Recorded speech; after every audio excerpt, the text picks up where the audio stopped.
se trouve qu'il est originaire, il est endémique du bassin méditerranéen. Vous l'avez tous vu, je pense, c'est un arbre, c'est l'arbre de Judée. Ah, mais pourquoi il vient du Bénin? Alors il s'appelle, il a un nom un peu accouché dehors, c'est Cercis, son nom scientifique, Silicastrum, Cercis silicastrum. Remarque-le. L'arbre de Judée, pourquoi l'arbre de Judée? Bien parce que dans la légende, on dit que Judas, après avoir trahi Jésus-Christ, s'est pendu à cet arbre, depuis on l'appelle l'arbre de Judée. Voilà, c'est un peu triste comme histoire. Le renégat.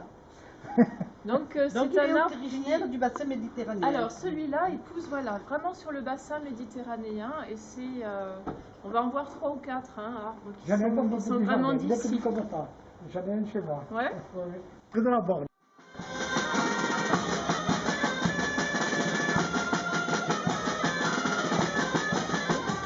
C'est vraiment un atout parce qu'il n'est pas sensible à la pollution, contrairement à certains arbres. C'est un arbre qui est résistant à la pollution et qui produit énormément de fleurs, donc beaucoup de nourriture pour les insectes, notamment pour les abeilles.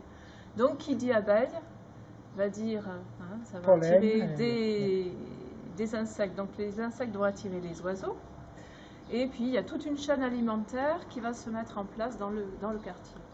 Donc ça c'est vraiment un arbre qui est intéressant à planter. En plus il résiste bien puisqu'il est originaire du bassin méditerranéen, il résiste bien à la sécheresse.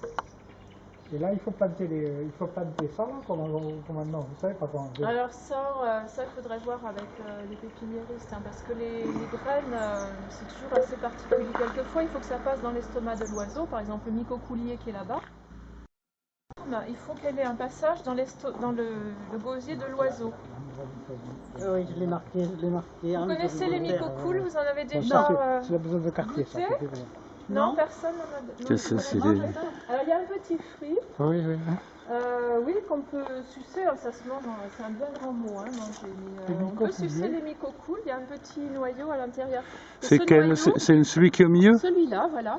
Le noyau, il ne germera que s'il est passé sous l'action de l'acide chlorhydrique dans l'estomac de l'oiseau. Bon, si on ne peut pas le manger, nous, on ne peut pas le faire, nous. Ah ben, voilà, ce ne sera pas tout à fait pareil. Disons que le gosier, enfin l'estomac de l'oiseau, il est très très acide et du coup, ça fait comme une scarification, ça dissout le bois et ça permet à la graine de germer.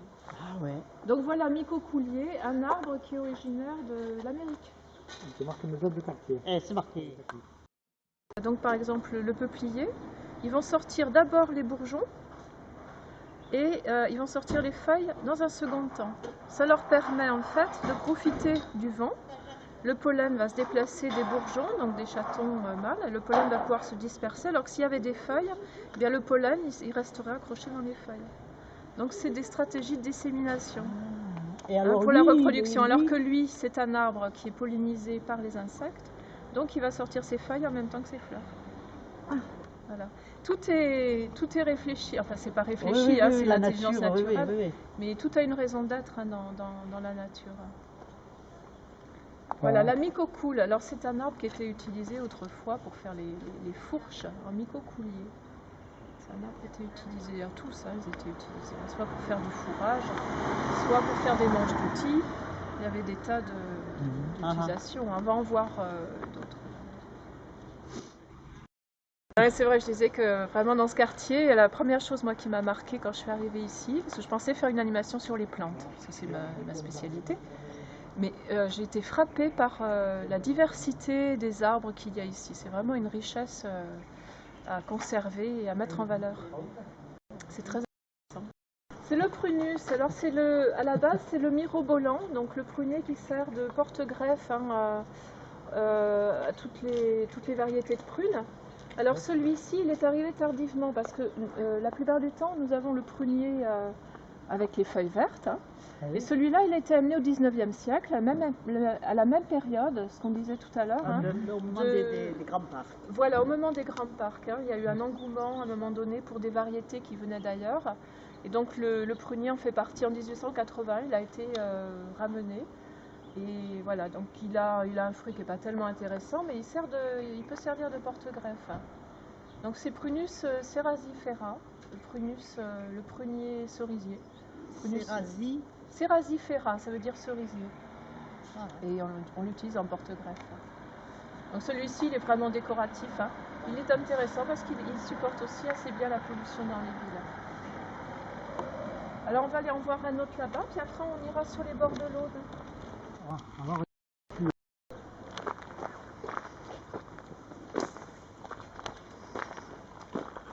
Voilà, c'est ça. Alors pour distinguer ces feuilles, hein, parce que c'est pas toujours facile quand même de reconnaître. Hein. C'est bon, hein Alors regardez la feuille, elle est vert foncé dessus, un peu brillante, mais quand on la retourne, il y a un petit feutrage derrière. Donc ce qu'on appelle, elle est tomenteuse. Hein. Il y a des petits poils, quand on regarde à la loupe de botanique, on voit des petits poils. Et si vous regardez bien, là c'est donc le pétiole, hein, c'est ce qui attache la feuille à l'arbre. Vous voyez que c'est dissymétrique. Le limbe, il part d'un côté vers le bas et d'un autre vers le haut. Hein. Donc ça c'est un critère pour le reconnaître. Alors oui, l'arrière est gris un peu, hein, gris feutré. Donc en botanique, on dit, c'est un terme de botanique, on dit que la feuille elle est tomenteuse en dessous. Elle a des poils qui finalement sont pas là pour rien.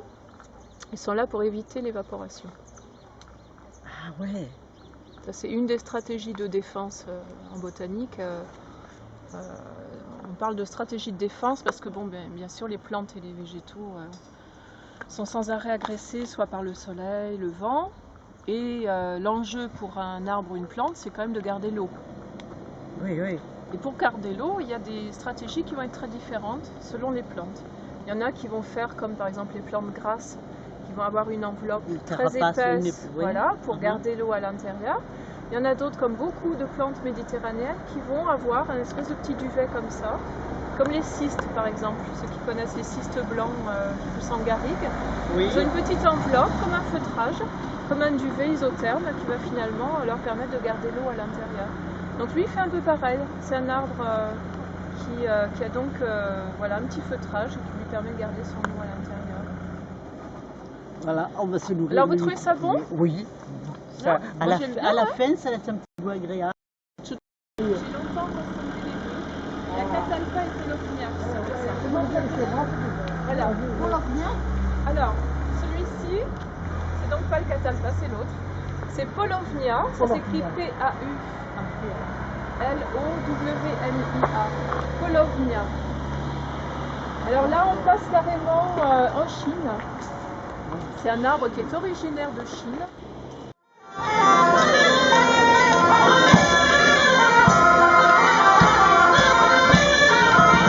Le canard laqué, pas le canard laqué. Hein. Non, pour la clé meuble. Non? Oui, oui, tout à fait, ouais. Tu racontes ça pour le canard, c'est monsieur le canard aussi. Hein.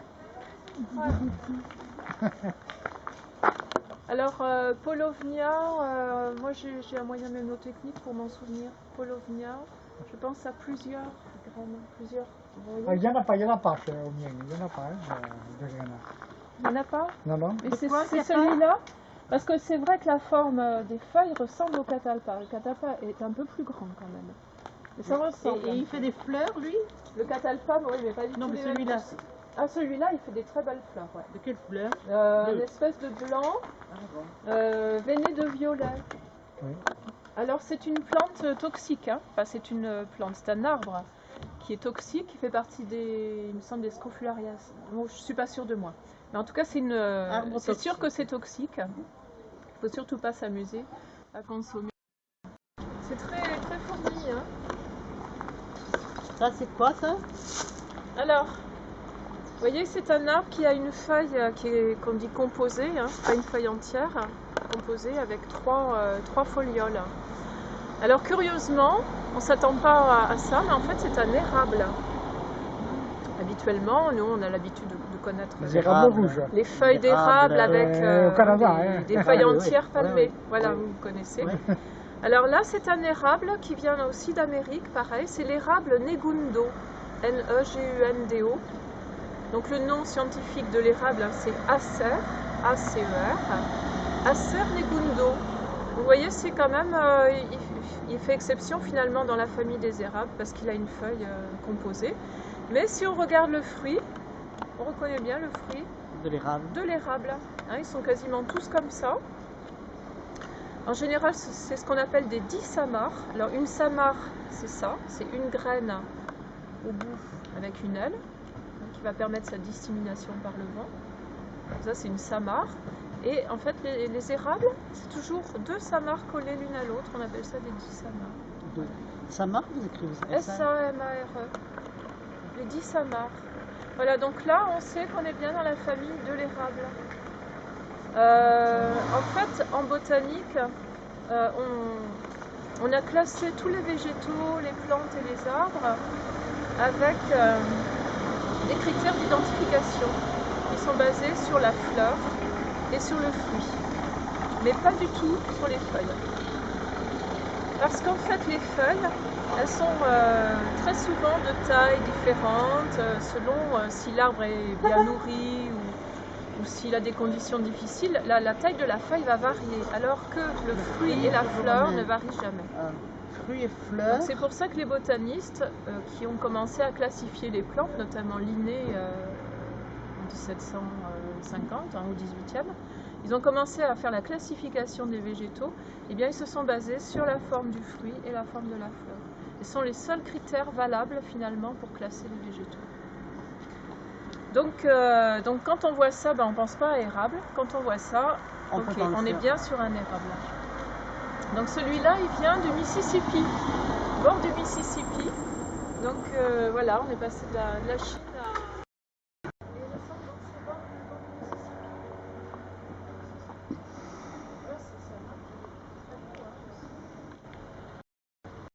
Ça, c'est un cèdre de l'Atlas, parce qu'il est pointu. On dirait parce qu'il est petit quand même. Et normalement, les cèdres, ils ont leur fructification qui monte comme des bougies. Ça fait comme des porte-bougies.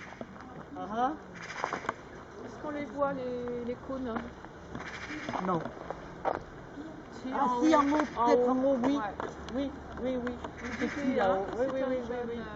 Mais bon, là, je suis pas Mais il faut attendre qu'il soit plus vieux pour... Je suis pas sûre de moi. D'accord. Ah, il y en a un autre Oui, là. bah là aussi. Si, c'est ça. Hein. Ce sont des cèdres de l'Atlas. Il y a des...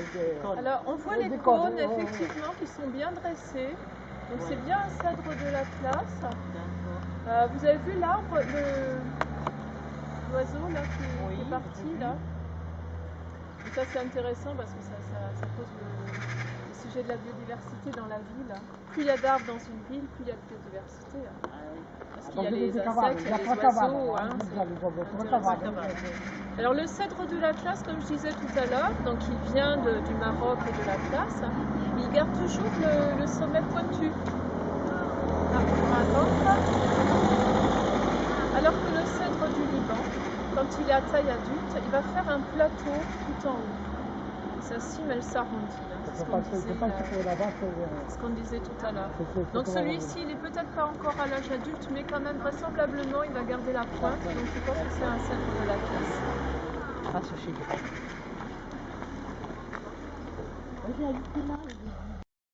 C'est là... Alors attendez. Je ne vais pas vous dire de bêtises, je vais regarder dans mon cahier. Parce que ça, c'est un arbre que je ne connaissais pas. Non, quelle rue c'est ici? Pierre Curie. Cette rue. Alors, ça s'appelle... voilà, en fait, c'est un arbre qui est originaire du Vietnam. Il y en a des exemplaires au Vietnam qui sont énormes, qui font 3 mètres de diamètre. Et il a été amené au XVIIIe siècle par un monsieur qui s'appelle Lagerström, un Suédois, il me semble. Et donc, du coup, ça a donné le nom de Lagerströmia. Voilà. Et on l'appelle également le lilas d'Inde. Alors, c'est très mal nommé parce qu'en fait, ça vient du Vietnam. Lilas d'Inde ou lilas d'été, parce qu'il a des fleurs, on voit un peu les inflorescences fanées, il a des fleurs violettes. Voilà, donc c'est un arbre qui peut devenir très très grand et qui a un bois apparemment assez dur. Alors on l'utilisait au Vietnam, justement on utilisait sa caractéristique là, pour faire des crosses de fusil ou des outils. Bon, évidemment, celui-là, ça fait 45 ans. Le monsieur m'a dit qu'il avait été planté il y a 45 ans, cet arbre. Mais voilà, sous nos climats, ça pousse bien sûr beaucoup moins vite que dans son pays d'origine. Donc voilà, Chine, après le Vietnam. On est plié, je pense. Hein Oh, non. En Andalousie, ouais. Tu en as de ça dans ton jardin, non? C'est des néfliers. Tu en as pas dans ton le jardin? néflier, ouais. Il y en a comme ça. Il y en a un dans ton jardin? Ah ouais. D'ailleurs, elle crie parce qu'elle en a jamais. Quand on y va non plus, elle ne travaille pas. Et Il ne produit pas. Alors c'est celui-là, Oui. c'est un néflier, ça fait donc les fruits, les nefles orange là qu'on achète sur le marché. Alors celui-ci, donc il est pas du tout originaire de notre région. Par Il y a contre, du Japon, qu'on appelle. ouais. Non, c'est pas le néflier du Japon. C'est, je ne l'ai pas. Celui-là, je ne l'ai pas travaillé, donc je ne vous dirai pas le nom. Je m'en souviens plus. Et par contre, il ne faut pas le confondre avec le néflier qui est vraiment originaire de chez nous, de nos forêts, qui est le néflier, les petits fruits sauvages, voilà, marron, que l'on mange blette. Voilà. Celui-là s'appelle Mespilus germinacus. Celui-ci? Oui, c'est le Mespilus Celui-ci, germinacus. Il me semble. À vérifier, germinacus. Et, le prénom? Mespilus. Il faut le vérifier dans les bouquins, je ne suis pas sûre du nom que je vous donne, mais il me semble que c'est ça. Hein. Je n'ai pas toujours tout en tête. Alors ce néflier-là qu'on trouve dans les forêts, donc c'est le fruit. Ouais. Et il y en a de moins en moins malheureusement, mais c'est vraiment un arbre qui est intéressant parce qu'il fait des petites... Vous connaissez le néflier sauvage des forêts? Ça fait comme une petite poire et au bout on voit la trace de la fleur, ça fait comme 4 petits sépales. Ça a une peau rugueuse, marron foncé. Oui, et à l'intérieur, ça fait comme de la crème de marron, avec 4 ou 5 gros grains. Voilà. Ça fait comme une compote. compote. Dans la Et, compote. ça se mange, bon. c'est très très Il bon. faut attendre qu'il y ait eu une gelée dessus Voilà. pour que le fruit soit blette, sinon il est trop dur. Sinon c'est comme les prunelles, c'est super âpre. Ça fait des trucs sur la langue. Donc il faut vraiment attendre que le fruit soit blette, c'est-à-dire que ça fasse comme une compote à l'intérieur. Et l'an dernier, moi j'en ai ramassé plein, j'ai fait des compotes et des chutneys avec, c'est très très bon. Poser des questions, des questions bêtes, je crois. Non, mais il n'y a jamais de Je questions crois que je vais bêtes. vérifier. Est-ce que les fruits ils sont une année sur deux, non? Parce que moi, je vais souvent sur le plateau, il y en a. Des années, il y en a, et l'année après, il n'y en a pas. D'accord, mais ça c'est souvent, Oui. tous les fruitiers c'est comme ça, hein, il y a des alternances. Je disais, c'est chaque 2 ans, moi je disais. Ouais. Donc c'est un arbousier. Alors ça c'est un arbousier, on Oui, voit ça donc, fait comme ça fait plus gros que des cerises. ça fait hein. des petites clochettes. Et il y a beaucoup de... Et il puis y a après, beaucoup de donc ça va pépins faire dedans. un fruit, On un a gros fait fruit, on l'appelle l'arbre à on a fraise. fait- Ça fait pas encore tous collés devant leurs ordinateurs. Eh bien, on faisait des sifflets avec, on faisait des sarbacanes. Parce qu'en fait, les tiges, les rejets, là, on peut les couper et vider la moelle qui est à l'intérieur. Et ça fait Je filtre et ça fait un apéritif. D'accord. Avec les graines noires, j'avais un copain qui faisait un cicatrisant avec. Ça marche très très bien. Le problème, c'est que quand vous le mettez, vous avez le doigt tout noir. C'est pas D'accord. très beau. Mais Ouais. c'est un très bon cicatrisant. Ah oui, Les c'est un graines arbre sont extraordinaire, utilisées. et puis il pousse partout. Hein. Les graines du sureau, là. Oui, Les graines Alors noires. avec les fruits du sureau, on peut faire de la gelée. C'est très Aussi, bon. Oui. Gelée de sureau. Et alors moi, ce que je fais beaucoup d'animations avec les enfants. Donc au printemps, on va cueillir les fleurs de sureau avec les enfants. Ça fait une ombelle, ça fait une Oui. fleur blanche, hein, Oui. comme une ombelle. On la cueille et on fait des beignets. Oui, Et alors aussi. c'est très simple, avec Ouais. les gamins, on fait une espèce de petite pâte avec de la farine, de l'œuf, comme une pâte à crêpes un petit peu épaisse. On plonge la fleur de sureau dans cette pâte à crêpes et puis on la met dans la poêle. Comme on fait avec les fleurs d'acacia. Et c'est super bon, comme on Moi, fait je- avec les fleurs d'acacia. Les fleurs de Et sureau, c'est délicieux. Ouais, Ah bon? c'est très très bon. Bon, mais tu vas me faire un, tu vas me faire un. Ah tu oui, vas- oui, tu vas c'est faire très de simple à l'alcool, faire. tu vas- Donc le nom scientifique du sureau, c'est Sambucus, S-A-M-B-U-C-U-S, Sambucus nigra, le sureau noir. On fait avec le... Il y a des gommes de sambucus qui servent pour le mal de gorge. C'est peut-être pas... Certainement, ouais. Ça doit être celui-là parce que moi je sais que je le fais rentrer dans les tisanes pectorales. Je cueille les fleurs et ça rentre dans une tisane que je prépare pour l'hiver, pour la toux. Où il y Mais a ça donc, doit être le sambucus que j'achète en réglisse. C'est comme de la réglisse. C'est facile de réglisse. Ça s'appelle sambucus. Ça doit être... Nigra, c'est noir. Regarderez le... Voilà, Cimibus nigra, le sureau.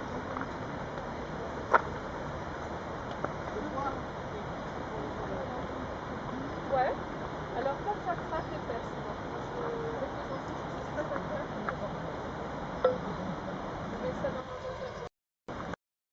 ah ouais, c'est vraiment sympa.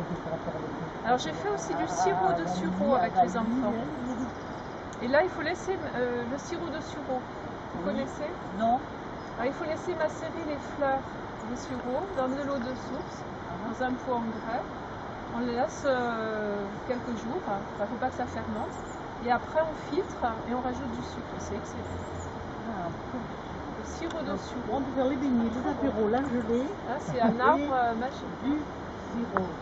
Le sirop, là, tu vas faire un bien apéro. Hein. Apéro. Ça fait des flûtes, on peut faire des flûtes, on peut faire des sifflets. On peut faire un truc tout simple qui s'appelle le mirliton ou le kazoo. Oui. Hein, on chante dedans, vous savez, avec un petit tube comme ça, à peu près 10 cm. Là, on le coupe, on enlève la moelle avec un piquet de sardine, par exemple, ou une tige en fer. Et une fois que c'est vidé, on fait une incision sur 1 centimètre. On taille le tube pour qu'il y ait une entrée d'air. Et d'un côté, on va mettre un petit morceau de plastique ou une feuille de papier à cigarette avec un élastique.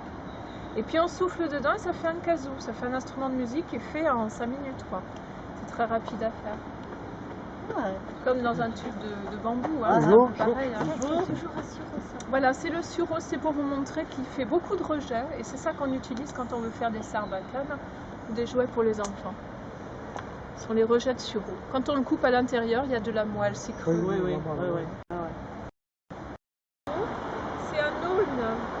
Ah, l'aulne. Alors en fait, il a une feuille ronde et au bout de la feuille, on a l'impression que c'est découpé. Il y a une section qui est un peu plane.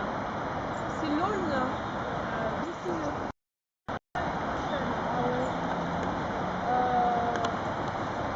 Vous voyez que la feuille, donc elle est assez ronde, luisante.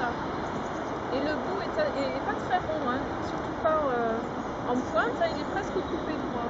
Et ça fait des petits chapeaux dedans. Alors vous voyez que là il a déjà préparé les fleurs mâles qui tombent, ça sont les fleurs femelles. Ah bon? Je ne vois pas. Les chatons en général, c'est ce qui porte donc les étamines avec le pollen, sont les fleurs mâles. Et avec le vent, ça va venir sur les fleurs femelles, les produits fertilisés. Ça veut des glaces, ça, non? Ça fait plutôt, moi je dirais comme un petit peu de pain. D'accord, Ça fait des écailles. Ah, je crois que je vois ce que c'est. C'est un arbre qui a besoin d'eau pour vivre. Hein. Il va pomper à peu près 200 litres d'eau par jour. Et puis il va rejeter à peu près la moitié dans l'atmosphère. D'où l'intérêt dans les villes d'avoir beaucoup d'arbres, parce que ça rafraîchit surtout l'été, ça rafraîchit. C'est très important et ça régularise le climat et l'ambiance. En fait, les substances minérales dont va se nourrir l'arbre, ce sont des sels qui sont dans le sol. Du magnésium, il y a plein de sels minéraux. Hein. Et bien tous ces sels vont être obligés d'être sous forme soluble pour que l'arbre puisse les utiliser. Donc c'est pour ça qu'il y a ces racines qui sont implantées dans le sol, qui vont pomper l'eau, solubiliser tous les éléments nutritifs. Donc l'eau va monter jusqu'au sommet et avec le système des feuilles, il va y avoir l'eau qui va arriver aux feuilles et avec cette eau et la photosynthèse, on va avoir la fabrication de protéines et de sucre. Vous connaissez tous le système de la photosynthèse. Avec la chlorophylle et le gaz carbonique, la plante va synthétiser sa propre nourriture. Mais tout ça, il faut qu'il y ait de l'eau pour amener tous ces éléments au niveau des feuilles. Comment? Que ça rouille, il faut qu'il y ait de l'eau. Voilà. Alors... un hectare de forêt, ça draine 4 000 litres. Ouais, c'est énorme. Ouais. D'accord. Donc l'arbre est capable, comme ça, de synthétiser, l'arbre et tous les végétaux sont capables de synthétiser sa propre nourriture grâce donc à toute cette surface foliaire, toutes ces feuilles qui sont exposées au soleil. Donc il va utiliser finalement l'énergie lumineuse, hein, les photons qui viennent de la lumière. La chlorophylle va faire c'est une usine, hein, va faire une réaction chimique avec le CO2 et avec l'eau, donc CO2 et H2O, et va produire du sucre. C'est C6H12O6, hein, la formule du sucre, du glucose. Donc il va synthétiser son sucre. Et la sève, du coup, qui va être maintenant une sève, on va dire, élaborée, puisqu'elle aura du sucre et des protéines, va redescendre, on va faire le circuit inverse, va redescendre dans les racines. C'est comme ça qu'on a le sirop d'érable. Hein, parce que la sève brute qui est montée dans l'arbre s'est enrichie au niveau des feuilles. Et du coup, s'est transformée en sève élaborée qui va redescendre. Eau d'érable, oui. Voilà. L'eau d'érable. Habituellement, les peupliers qu'on utilise en sylviculture, c'est une autre espèce, c'est un peuplier qui fait comme un cierge. Voilà, c'est ceux qui ont été croisés avec l'espèce américaine. Celui-ci, il est de chez nous, il est souvent donc au bord de l'eau, c'est un arbre qui a besoin de beaucoup d'eau. Mais pour la sylviculture, on l'a croisé avec le peuplier d'Amérique, qui a un rendement en fait supérieur, hein, il va grandir beaucoup plus vite. Donc voilà, celui-là, ça c'est celui qui est originaire de chez nous. Le peuplier noir, Populus nigra. Alors qui est très intéressant pour la biodiversité, parce que vous voyez, il a un feuillage magnifique, donc forcément ça attire beaucoup d'oiseaux, hein, pour nicher. Donc on peut les écouter d'ailleurs. Oui, on les entend. Alors le peuplier, il a des bourgeons au printemps qui font une espèce de bourre. Hein. Ah ouais, on les voit dans les yeux, moi, pour voir. Voilà. Alors ça, ce sont les graines femelles, hein, la bourre blanche, hein, qu'on trouve quelquefois sous les peupliers. Ça fait comme de la neige, c'est tout blanc. Et si on regarde bien à la loupe de botanique, on voit qu'il y a une espèce de petit coton. Et dans le coton, il y a une graine. En fait, c'est encore une façon pour l'arbre de disséminer ses graines, de les emmener plus loin pour coloniser un nouvel espace. Donc il y a un petit coton qui va faire que le vent va pouvoir l'emmener plus loin. Donc c'est la graine, hein, c'est-à-dire que c'est la fleur femelle qui a été fécondée, hein, par le pollen. Donc c'est ça qu'on trouve au pied Ça s'appelle comment alors? de la frénette. Frénette. Ouais. Comme on fait la surette en fait. C'est-à-dire que la surette, on l'a fait avec les fleurs de sureau, comme je vous disais tout à l'heure. Comme si on faisait un sirop de sureau, sauf qu'on laisse fermenter. Et au bout de quelques jours, on a des petites bulles qui apparaissent et là, ça fait donc un pétillant de sureau.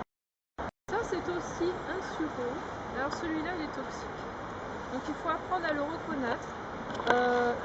Dans cet exemple-là, il n'y a pas de confusion possible entre ce que l'on vient de voir là-bas et ça, parce que celui-ci reste assez bas. Hein. Okay. Et par contre, quelquefois, on taille un sureau, il reste bas aussi, et on a du mal à reconnaître les deux. Et ça, c'est très embêtant, parce que si on consomme de ces baies noires, on va à l'hôpital direct. Hein. Vraiment, alors celui-ci, vous l'appelez comment? Alors celui-ci en français, c'est le sureau diable. Diable. H-I-E-B-L-E. Le sureau diable qui est toxique. La grande différence, pour ne pas se tromper, c'est d'observer la base de la plante. Parce que celui que je vous ai montré tout à l'heure, vous avez vu qu'il fait du bois. Hein, on peut même s'en servir donc, pour faire des jouets. Celui-ci, c'est pas un arbre, c'est une herbe. Donc celui-ci ne fera jamais de bois au pied. Donc vous regardez, si vous ne voyez pas de bois, c'est que c'est pas le bon sureau. Hein. À partir du moment, ça pourrait être un sureau noir qui a été coupé. Jeune, ouais. Et dans ce cas, vous regardez au pied. S'il y a du bois, c'est bon. Okay. Hein, s'il y a du bois, c'est que c'est l'arbre. Ah. Sinon, lui ne fabrique pas de lignite, il ne fabrique pas de bois. Donc celui-là, il est toxique. La feuille ressemble beaucoup. Hein. On n'a pas beaucoup observé tout à l'heure. Vous voyez que c'est une feuille composée avec plusieurs folioles et une foliole terminale. Et puis aussi les fruits ressemblent beaucoup. Et oui, les fruits ressemblent beaucoup. C'est vrai qu'il y a certaines personnes qui se trompent. Hein. Il faut faire vraiment attention. Trouver un support. Alors cet arbre-là, comme vous avez dit, on l'appelle communément acacia, donc celui-ci. En réalité, C'est une confusion de noms. Son nom c'est robinier. Ah oui, c'est le robinier, oui. C'est le robinier faux acacia. Alors il a des épines, là on le voit pas trop bien. Robinier, ça vient de Monsieur Robin, qui l'a amené d'Amérique, qui l'a planté dans les jardins. Donc de Monsieur Robin, on a fait un robinier. Alors c'est un arbre qui fabrique sa propre nourriture, c'est-à-dire qu'il fait, au niveau de ses racines, il y a des petites radicelles dans le sol, sur lesquelles il y a des espèces de petites bulbilles qui vont fixer des bactéries. Et les bactéries vont capter l'azote du sol et donc vont produire de l'azote qui va être pris par les racines et qui va être transmis dans le système de l'arbre, dans le système entier. Comme toutes les légumineuses, hein. Toutes les légumineuses, les familles du haricot, des fèves et tout ça, si vous les tirez du sol, vous verrez que sur les radicelles, il y a aussi ces petites bulbilles, Oui. hein, une espèce de petite nodosité.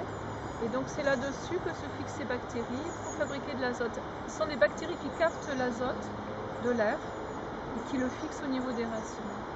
Le poireau aussi, non? Le poireau, ça Non, fait le pas poireau, c'est pas la même famille, c'est pas une légumineuse.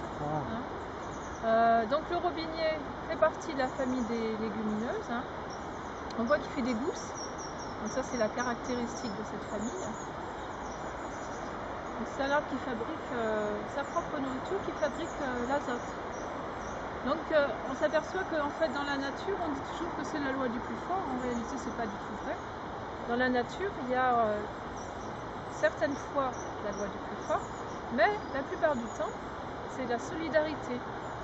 C'est-à-dire qu'il va y avoir de la solidarité qu'on ne va pas forcément voir, mais là, en l'occurrence, entre les bactéries et l'arbre. Hein, les bactéries qui sont fixées sur les radicelles vont être capables de capter l'azote de l'air, de la fixer, et ça va servir à nourrir l'arbre. Et ça va aussi enrichir le sol. C'est pour ça que dans certaines cultures, on plante des légumineuses comme engrais pour enrichir le sol en azote. Au lieu de lui amener de l'azote synthétique avec des engrais chimiques, on veut les faire avec les fleurs d'acacia. Donc les acacias attirent les abeilles. Et des Ouais. blancs. Les acacias sont très intéressants pour enrichir la biodiversité dans un quartier. C'est un arbre qui est utilisé aussi pour son bois. Hein. Les traverses de chemin de fer sont faites avec Donc c'est un bois Ah, très c'est- dur. ah, c'est costaud, hein. Voilà. C'est costaud. Donc originaire d'Amérique, à nouveau, hein, comme l'érable Negundo, originaire de la Géorgie. Tout à l'heure on était au Mississippi, maintenant on est en Géorgie. en Géorgie. Alors George. celui-ci, l'érable champêtre, que tout le monde connaît, lui il est d'ici. Ah, les radicelles. Il a des petites feuilles. Voilà, Il va c'est un faire du sirop arbre d'érable. européen. On fera du sirop d'érable, là. Hein. C'est ça, on viendra, hein. En Alors, cachette. l'érable champêtre, si vous regardez bien la feuille, vous voyez qu'elle a 5 lobes. Elle fait Ah, vraiment c'est-à-dire, feuille d'érable. Hein. Elle fait assez feuille d'érable. Ah mais je ne vais pas pouvoir les attraper. Oh, il faut une grande. Philippe, Tu nous attrapes quelques feuilles. C'est pas dans des feuilles après.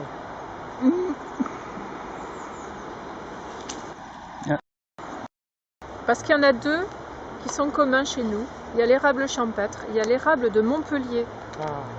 Le champêtre, on le reconnaît parce qu'il a 5 lobes. Alors vous voyez, c'est une feuille entière, contrairement au robinier, hein, que l'on vient de voir, qui est composé de plusieurs petites feuilles. Là, c'est une feuille entière avec des lobes. Et il y a 5 lobes. Alors que l'érable de Montpellier, il n'en a que 3. Ça fait vraiment comme une patte d'oie et il a 3, juste ça. C'est-à-dire qu'on enlèverait ça et ça. Hop, voilà, là j'ai un érable de Montpellier. Quoique la feuille est beaucoup plus petite. Donc, ce que je vous disais tout à l'heure, reconnaissance en botanique, c'est fleurs et fruits. Et on est donc bien sur le fruit de l'érable. Hein, avec ce qu'on a dit tout à l'heure, Oui. 2 samars rassemblés ensemble, donc une dissamare. Alors là, la dissamare, elle est très écartée. Les 2 samars sont très écartés l'une de l'autre. Alors que ça c'est aussi un signe de reconnaissance, hein, que certains autres érables, comme le Montpellier par exemple, l'érable de Montpellier, l'angle est beaucoup plus fermé. Quand on prend les samars, rien qu'avec les samars, on peut reconnaître ce que c'est comme espèce d'érable. Le Negundo, je ne sais pas si quelqu'un a gardé la samar de Negundo, on va comparer. Donc l'érable de Montpellier, c'est une dissamar très fermée, vraiment très fermée. C'est pas du tout la même chose. D'expulser de l'eau quand il en a besoin, hein, et de fermer les stomates quand il a besoin de garder l'eau. C'est un système. Le démarrage de la pompe, hein, le déclic, ça va être l'ouverture des stomates. Les stomates vont s'ouvrir et toute l'eau va partir dans l'atmosphère, hein, voilà, et ça amorce la pompe, ça va amorcer le mouvement de circulation de l'eau des racines jusqu'au sommet. Voilà. Et c'est pour ça qu'un chêne, par exemple, donc en une journée, il va pouvoir amener 200 litres d'eau du bas jusqu'à 30 mètres de haut par jour. C'est quand même une pompe qui a une force extraordinaire. Donc il faut avoir en tête ce qu'on ne voit pas à l'œil nu, mais on va sortir les loupes de botanique, on va essayer de les regarder. Les loupes de botanique. Voilà. On va passer dans une autre dimension, qui est la dimension, c'est un peu comme Alice au pays des merveilles, hein, quand on passe une porte. On va traverser la feuille. Exactement. Et on va se retrouver. En lapin. Voilà. Un lapin. Qui veut faire le lapin? Moi, je veux bien faire le lapin. Je suis en retard. Je suis en retard. Ah oui, c'est extraordinaire ça. Tenez. Merci. Voilà. Il y en a plusieurs. Ah bah oui. Alors, c'est un peu particulier à utiliser. Merci. Il faut savoir qu'une loupe de botanique, ça ne se tient pas comme une loupe ordinaire. Ah. Il va falloir la coller entre l'arcade sourcilière. Et c'est pas la loupe qui va se déplacer. Une fois qu'elle est collée, elle ne bouge plus. C'est notre main, avec l'objet qu'on veut regarder, notre main qui va se déplacer jusqu'à la loupe, à peu près à 2 cm. Il y a 2 épaisseurs, on les laisse toutes les deux collées. Alors, je vous montre, hein, c'est pas évident. Quand, voilà. Donc il faut coller ceci contre l'arcade sourcilière. Après, ça bouge plus. C'est notre main qui va venir avec la feuille. On se rapproche, et là, à peu près à 2 cm, ça y est, moi j'ai la mise au point. Voilà. Attends, laisse-moi poser mes trésors. Donc vous voyez, il faut approcher quand même relativement près. Et là, ça y est, moi j'ai passé la porte d'Alice au pays des merveilles, je suis dans un autre monde. Alors on va en Orient. Alors si vous voulez la date exacte, je l'ai dans Montpellier, je peux regarder, hein, il me semble que c'est 17e, mais je ne suis pas sûre, je vais quand même vérifier. Donc ça a été ramené d'Orient. Il s'appelle comment alors? Platanus orientalis. Platanus orientalis. Donc disparu au Quaternaire à la dernière glaciation, il n'y en avait plus en Europe, ça a été réintroduit, alors je vais vous donner la date exacte pour votre info. Ça a été réintroduit et depuis bien sûr il s'est très bien en 1561, donc au XVIe siècle, ça fait quand même un moment. Hein. Il a été introduit en Grande-Bretagne pour la première fois en 1561. Il a été trouvé donc voilà. Ouais. C'est l'Occidentalis, c'est donc Orientalis avec des feuilles.